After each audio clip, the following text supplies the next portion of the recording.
जय हिंद। कैसे हैं बच्चों? My name is Yatendra Kumar और मेरे चैनल का नाम है मैथ्स प्राइड। ठीक है, और हम इस पे मैथ्स के बारे में ही पढ़ेंगे, चाहे वो कंपटीशन का है चाहे वो एकेडमिक्स का है। मैं दोनों की प्लानिंग कर रहा हूँ। लॉकडाउन खुलने दो, फिर चीजों को धीरे धीरे हम इस पे बढ़ाएंगे। ठीक है ना। और मैं 2 वीडियोस डाल चुका हूँ जिसमें दोनों की दोनों UP triple SC, RRB, NTPC और यूपी टेट और स्टेट लेवल का जो टेट होता है उनको ध्यान में रखकर वो वीडियोस डाली गई हैं।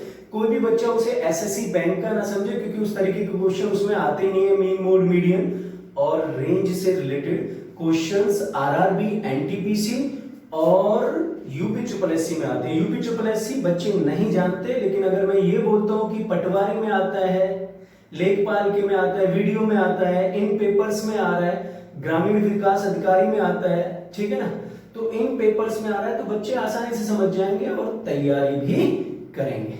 ठीक है ना। लोअर पीसीएस के जो पेपर थे, जो यूपीएससी के लिए यूपी ट्रिपल एससी ने कराया है, उस तरीके के पेपर्स में ये क्वेश्चंस आते हैं। ठीक है। अब ये जो छोटी सी वीडियो मैं बना रहा हूं, ये एडवांस की है। ठीक है, और इसको मैं पाइथागोरस ट्रिपलेट के नाम से बना रहा हूं, how to find Pythagoras triplet. ठीक है ना। तो बहुत ही छोटा सा कॉन्सेप्ट है, लेकिन ऐसे छोटे छोटे बहुत सारे कॉन्सेप्ट्स मैं आपको दे दूंगा जो आपके बड़े क्वेश्चंस में काम आने वाले हैं। ठीक है ना। तो अगर मैं ये कहूं कि भाई पाइथागोरस ट्रिपलेट कैसे बना सकते हैं, ठीक है, तो how to make Pythagoras triplet. ठीक है, तो यहां मैं थोड़ी सी बात आपको ट्राइंगल के बारे में बताना चाहता हूं। ठीक है, अगर हम ट्राइंगल को देखते हैं तो ट्राइंगल हमारे पास 3 प्रकार के होते हैं, जो हम इसके हिसाब से बताएंगे, एंगल्स के हिसाब से। ट्राइंगल्स जो है हमारे पास 3 प्रकार के हैं बच्चे। एक है हमारे पास एक्यूट एंगल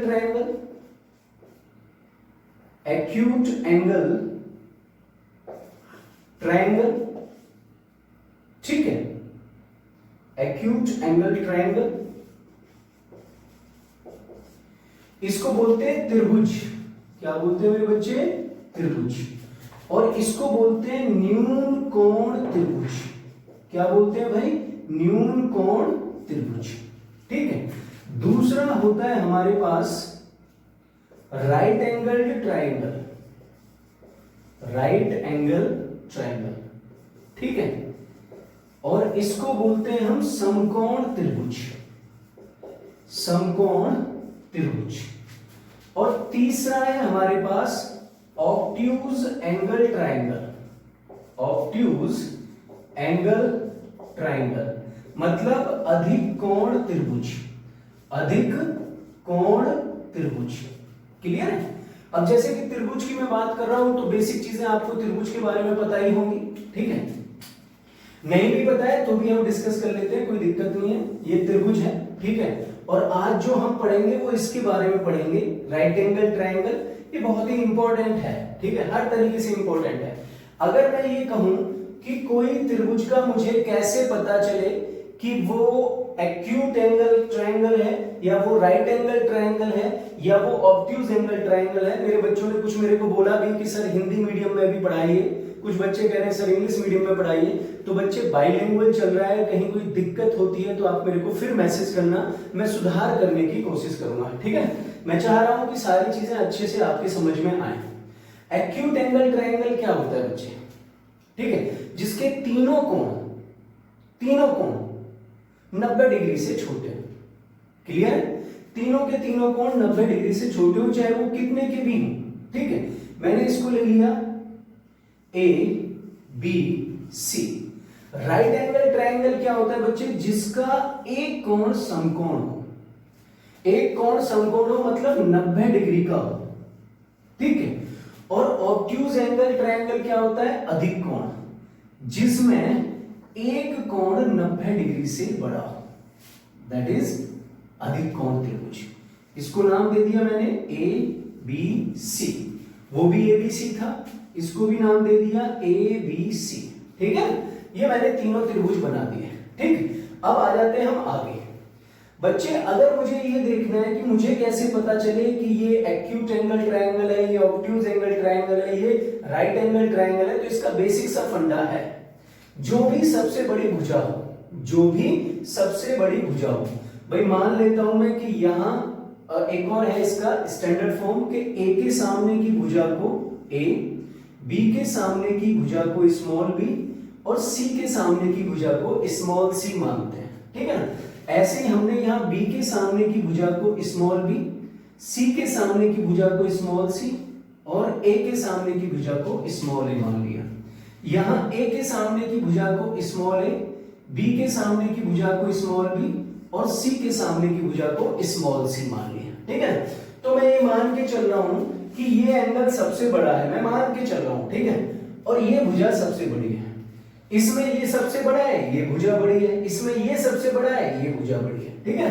तो जहां बड़ी भुजा का वर्ग अन्य दो भुजाओं के वर्गों से छोटा होगा वो एक्यूट एंगल ट्रायंगल होगा, वो एक्यूट एंगल ट्रायंगल होगा, ठीक है। जहां बड़ी भुजा का वर्ग छोटी भुजा के वर्ग, बड़ी भुजा का वर्ग छोटी भुजाओं के वर्गों के योग से छोटा होगा, वर्गों के योग से छोटा होगा, वो एक्यूट एंगल ट्रायंगल है, ठीक है। जहां बड़ी भुजा का वर्ग दोनों छोटी भुजाओं के वर्गों के योग के बराबर होगा वो राइट एंगल ट्रायंगल है, वो राइट एंगल ट्रायंगल है। और जहां बड़ी भुजा का वर्ग शेष दोनों छोटी भुजाओं के वर्गों के योग से बड़ा होगा वो अधिक कोण त्रिभुज है, वो अधिक कोण त्रिभुज है। इसका मतलब आप भुजाओं से पता लगा सकते हैं कि वो किस तरीके का त्रिभुज है, वो एक्यूट एंगल ट्रायंगल है, वो राइट एंगल ट्रायंगल है या वो एक्यूट एंगल ट्रायंगल है। आप पता लगा सकते हैं कि वो न्यून कोण त्रिभुज है, समकोण त्रिभुज है या अधिक कोण त्रिभुज है। आप इनमें से किसी भी चीज को आसानी से पता लगा सकते हैं। तो मैं उस त्रिभुज की बात कर रहा हूं जहां सबसे बड़ी भुजा का वर्ग शेष दो भुजाओं के वर्गों के योग के बराबर है और इसको हम पाइथागोरस थ्योरम के नाम से जानते हैं। किस नाम से जानते हैं? पाइथागोरस थ्योरम के नाम से। आई थिंक सो 540 बीसी की ये बात है, ठीक है ना। मैंने ऐसा बोला है आई थिंक सो, तो आप खुद से भी देख सकते हो, गूगल कर सकते हो कि कब की बात है, ठीक है। तो पाइथागोरस जी ने क्या कहा है, ठीक। ये जो तीनों एंगल मैंने बताए इसको याद रखिएगा, जब मैं कोसाइन रूल बताऊंगा तब मैं इसका जिक्र भी करूंगा, ठीक है। मैं जब कोसाइन रूल बताऊंगा तब मैं ऑब्ट्यूज एंगल और एक्यूट एंगल दोनों का जिक्र करूंगा। -2ac cos b यही सब कुछ नहीं है, ठीक है ना। तो मैं उसका भी जिक्र करूंगा मेरे बच्चे, बट अभी ये चीजें समझ लीजिए आप।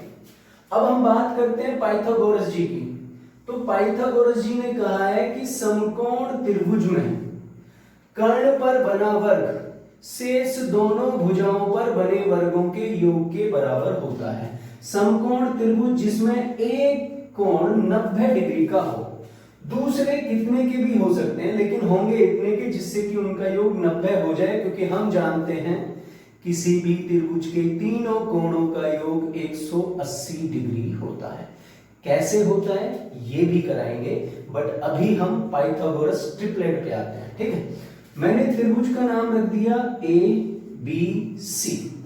बच्चे ये वाली जो भुजा है जो कि स्मॉल ए होगी, ये है आधार या बेस, क्लियर है। ये वाली जो भुजा है ये होगी हाइपोटेन्यूज या कर्ण, ठीक है। और ये वाली जो भुजा है ये होगी परपेंडिकुलर, परपेंडिकुलर या लंब। ये वाली भुजा होगी परपेंडिकुलर या लंब। पाइथागोरस जी क्या कहते हैं? पाइथागोरस जी कहते हैं कि h square will always equal to p square plus b square. मतलब कर्ण पर बना वर्ग शेष दोनों भुजाओं पर बने वर्ग के बराबर होता है, ठीक है। कर्ण पर बना वर्ग शेष दोनों भुजाओं पर बने वर्ग के बराबर होता है। अब आपने 7th 8th क्लास में देखा होगा, इसको सिद्ध करने का तरीका भी दिया गया है। आप करना चाहो कर सकते हो, वैसे इस चीज की जरूरत नहीं है। ऐसे एक स्क्वायर इधर बनाया, एक स्क्वायर इधर बनाया, एक स्क्वायर इधर बनाया। क्लियर मेरी बात? अगर इसकी भुजा 3 है, ये भी 3 है, तो स्क्वायर कितना हो जाएगा 9, या इसका एरिया कितना हो जाएगा 9। ये अगर 4 है तो ये भी 4 है, ये कितना हो जाएगा 16। तो ये 5 ही होगा, कुछ और नहीं हो सकता। क्यों नहीं हो सकता? क्योंकि 16 और 9 का योग कितना है 25, और ट्रायंगल कौन सा है? राइट एंगल ट्रायंगल है, समकोण त्रिभुज है, तो इतना ही होगा, इसके अलावा नहीं होगा। अब जैसे यहां 3 था तो यहां 4 और यहां 5 होगा, अगर ये समकोण त्रिभुज है तो। अगर ये 5 है तो यहां 12, यहां 13 होगा, अगर ये समकोण त्रिभुज है तो। इस तरीके से ना, अगर यहां 5 और 12 है तो यहां 13 ही 13 होगा।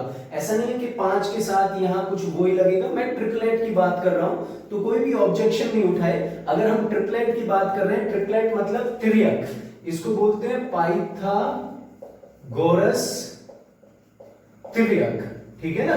अगर मैं इसकी बात कर रहा हूं तो इसी की बात कर रहा हूं, किसी और चीज की नहीं। तो वो पाइथागोरस त्रियक हम कैसे बना सकते हैं, मैं ये कह रहा हूं कि वैसे तो भाई आपके अगर क्वेश्चन में कोई चीज आ जाती है तो आप स्क्वायर करके देख ही लोगे।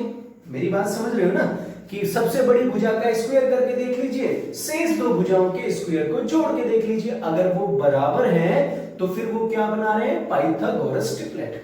लेकिन मैं ये कह रहा हूं कि अगर आपको निकालना है, सीखना है कि भाई पाइथागोरस ट्रिपलेट कैसे निकालें, तो बच्चे देखिएगा, मैंने एक समकोण त्रिभुज बनाया, ठीक है, नाम दे दिया ABC, नाम दे दिया ABC, ठीक है। ये एंगल 90 डिग्री का। अब देखो, अगर x कोई विषम संख्या है, x कोई विषम संख्या है, मतलब मैं किसी सबसे छोटी संख्या को ले रहा हूं, x कोई विषम संख्या है या ऑड नंबर है, x कोई विषम संख्या है या ऑड नंबर है, तब हम कौन सा रूल लगाएंगे? मान लो ये भुजा x है, तो मुझे ये वैल्यू निकालने के लिए एक्स स्क्वायर माइनस 1/2 लगाना होगा, और ये वैल्यू निकालने के लिए एक्स स्क्वायर प्लस 1/2 निकालना होगा। अब बात समझते रहिएगा, देखते रहिएगा। अगर मैं x बराबर 1 रखता हूं, x इज इक्वल टू 1 रखता हूं, क्योंकि 1 से ही विषम संख्या शुरू होती है, तो मैंने 1 यहां पुट किया। चलिए जी, 1 का स्क्वायर 1 माइनस 1 क्या बन गया? 0, पूरा क्या हो जाएगा? 0। इसका मतलब ये पाइथागोरस ट्रिपलेट नहीं बना रहा है। फिर हमें क्या करना है बच्चे? अगर ये पाइथागोरस ट्रिपलेट नहीं बनाना है तो 1 से पाइथागोरस ट्रिपलेट नहीं बनेगा यहां पर, ठीक है ना। उसके बाद हमने दूसरी विषम संख्या ली 3। अगर मैंने 3 ले लिया तो मैंने x बराबर क्या रखा भाई? 3। तो 3 का स्क्वायर 9, 9 माइनस 1 8, 8/2, तो ये वाली भुजा क्या होगी? 4। 3 का स्क्वायर 9, 9 प्लस 1 10, 10/2 कितना आ जाएगा मेरे बच्चे? 5। तो हम इसको लिख सकते हैं 3 का स्क्वायर प्लस 1/2 5। तो मेरे पास एक पाइथागोरस ट्रिपलेट बन गया। अगर मेरी भुजा 3 है छोटी, तो पाइथागोरस ट्रिपलेट में दूसरी भुजा 4 और सबसे बड़ी भुजा 5 हो जाएगा, ठीक है। एक और देखते हैं, एक ट्रिपलेट बना दिया, फिर अगली विषम संख्या पर आते हैं। फिर अगली विषम संख्या पर आते हैं। 3 से अगली विषम संख्या क्या होगी बच्चे? x बराबर 5, क्योंकि 4 तो सम है तो 5 पर आ जाते हैं।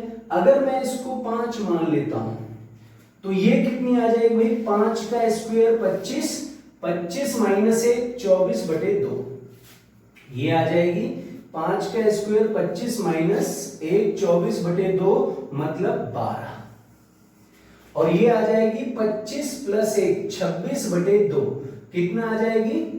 13। तो दूसरा ट्रिपलेट बन गया 5 12 और 13, ठीक है। ऐसे ही अगर मैं x बराबर 7 मान लेता हूं, ऐसे ही अगर मैं x बराबर 7 मान लेता हूं, क्या मान लेता हूं बच्चे? x बराबर 7। तो ये 7 का वर्ग -1/2 और ये 7 का वर्ग +1/2। तो 49 में से 1 गया, कितना आया भाई 48/2, कितना आ जाएगा 24। और 49 + 1 50/2 कितना आ जाएगा मेरे बच्चे 25। ओके, मैंने वो भी मिटा दिया।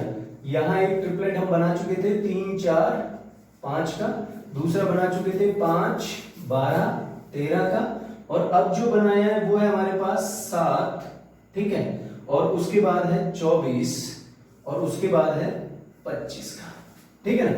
तो ऐसे ही आप 9 पर बना सकते हो। अगर ये 9 होगा तो ये 81 - 1/2 कितना आ जाएगा 40। अगर ये 40 आ रहा है तो एक आगे होगा 41, ठीक है। अगर आपने इसको 11 माना तो 11 का वर्ग 121 - 1/2 ये आ जाएगा 60 और ये अगली संख्या होगी 61। तो अगर आपने x को विषम संख्या माना है तो आपके पास विषम संख्या के ट्रिपलेट इस तरीके से बन सकते हैं, ठीक है। अब आ जाते हैं सम के लिए।